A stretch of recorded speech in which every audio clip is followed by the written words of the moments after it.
Coming up tonight on the Neighborhood Network News, Chris Keneally will have a report on how the elderly can get flu shots. We'll also check with Dr. Norman on the deadly AIDS virus. We have an exclusive interview with outgoing Neighborhood Network News Director Art Cohen. That's right, folks, he's resigned. We'll have the details for you. We have headlines, weather, and sports as well. All this coming up on the Neighborhood Network News.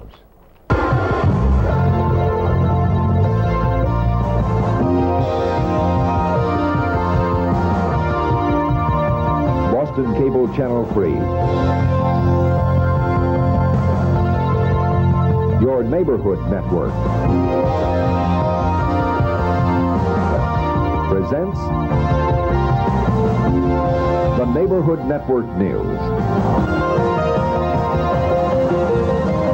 I'm Ted O'Brien. This is the Neighborhood Network News. Topping the headlines tonight, the parking ticket controversy. In response to accusations that Mayor Flynn is not upholding his limited ticketing promises, Flynn says, in fact, he is. A spokeswoman for the Flynn administration telling Neighborhood Network News that ticketing actually helps business. This flying in the face of the protest by the business people themselves. The spokeswoman saying ticketing keeps the streets clear for street sweepers in their beautification efforts and also keeps double parking to a minimum to ensure safety.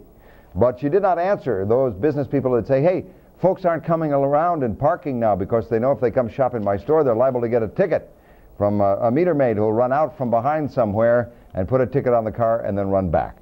The question still remains as well, what will happen to commercial trucks that are forced to double park? A mixed-income housing project proposal at Dorchester's Columbia Point could fall by the wayside if some financial matters can't be straightened out.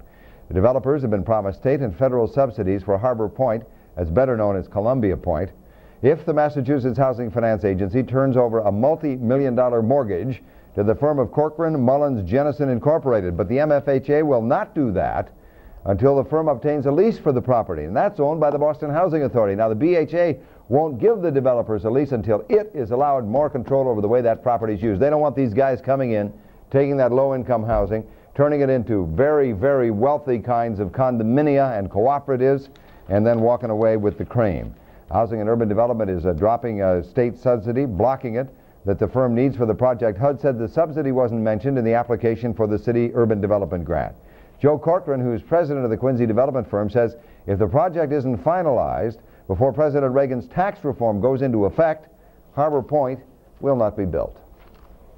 Well, the Suffolk Superior Court has cleared up a Dorchester home heating oil scam. George Guilford yesterday ordered to pay $3,000 to Action for Boston Community Development for failure to deliver oil to Dorchester and Roxbury residents. He pleaded guilty to charges of larceny. He had been charged with delivering 100 gallons of a 3,500-gallon oil order last year. Well, Spencer for hire, well, he may be fired before the week is out. Boston School Committee voting last night to remove the cast and crew of the Spencer TV series from the Mary Lyon School in Brighton unless they apologize for remarks that have been taken to be a slur on South Boston. A motion made by school committee member Joe Casper called the program insulting. Casper, referring to the premiere episode when Spencer, played by Robert Urich, referred to Southie as a place of wholesale tile merchants, rag merchants, and junk dealers. Program's producer said if the school committee wants them to leave, they will, but an apology is not necessary. Spokesman for the series added the lines were not meant to insult Boston residents, even though they did refer to South Boston as a place of wholesale tire merchants, rag dealers, and junk dealers. Boston school police had to clear school committee chambers last night after bus drivers once again threatened to strike. The strike is planned for next Wednesday. They want the cases of 14 drivers fired for having some sort of criminal record, in some cases a misdemeanor, in other cases other things, sent to binding arbitration, but Superintendent Lavelle Wilson won't do that. He says he'll not accept the judgment of an outside arbitrator on who can drive the city school children around the city.